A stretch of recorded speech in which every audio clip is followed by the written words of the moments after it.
We're in dark days, and as we gather here on the day after the longest night of the year, we can look to our scripture reading, the Magnificat, as a beacon of hope. Mary was not the mild, meek woman we're often told she is. She was a revolutionary mother, and in bringing Christ into this world, she literally birthed a movement.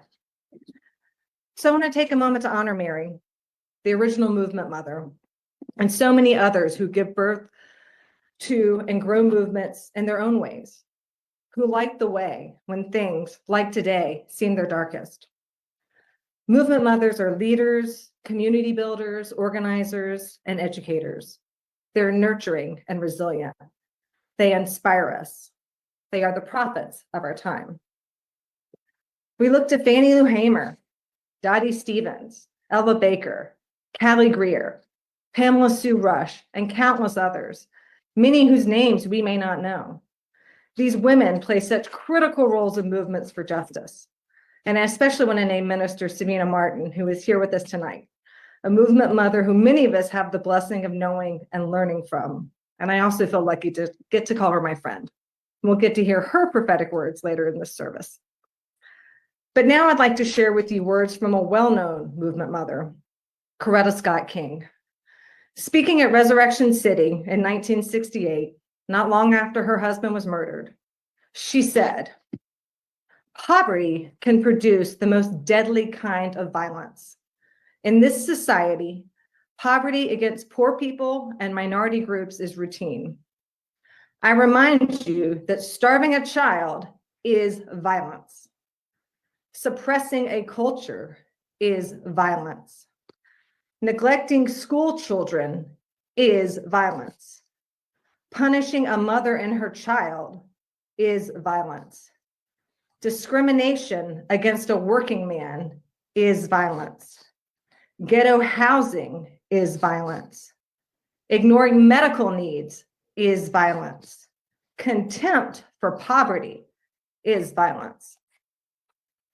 Mrs. King said those words so many years ago, and yet this violence she described is still felt today because of policy choices.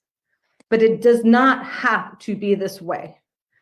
And so the fight continues as we combat this violence, the darkness that surrounds us.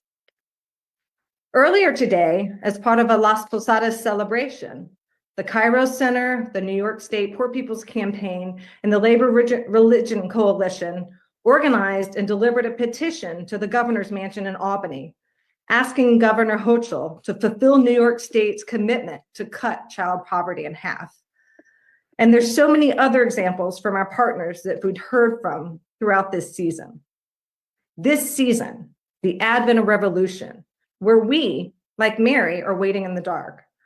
We may not know what lies ahead for us, and we may be somewhat quiet in this season of preparation, but we are not inactive. We are getting ready. We are growing a movement. The words from our scripture reading also give us the service title, Lift Up the Humble. Christ came to this world with a humble beginning. It doesn't get more humble than being a homeless, immigrant, refugee baby born in a barn. He also lived his life humbly and showed us that the humble have the power to change the world. As our National Union of the Homeless Friends say, homeless does not mean helpless. And in that same vein, humble does not mean helpless. So today, when we say humble, we also mean powerful. When we say we lift the humble, we are lifting ourselves. And as the Poor People's Campaign reminds us, when we lift from the bottom, everybody rises.